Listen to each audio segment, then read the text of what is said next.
આ તરફ શાંત પાણી, જેમાં અવાજ અદ્ભુત સીન. આ તરફ ઘોઘવતા પાણીનો અવાજ. બે ભિન્ન ભિન્ન વસ્તુઓ, શાંત નદી અને વહેતી નદીનો વોટરફોલ.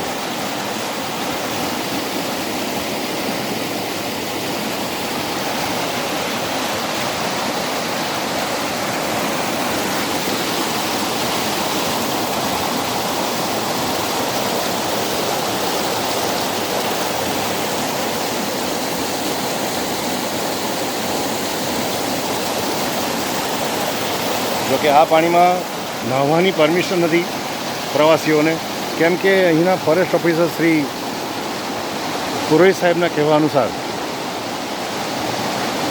આ પાણીમાં ઘણીવાર ઝેરી સાપો ફરતા હોય છે, રહેતા હોય છે.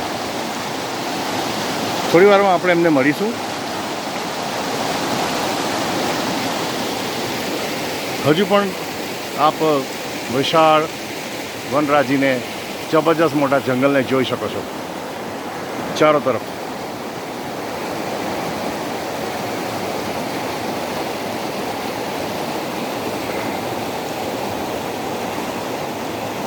ફરી પાછા મળીએ ટૂંક સમયમાં. Thank you very much.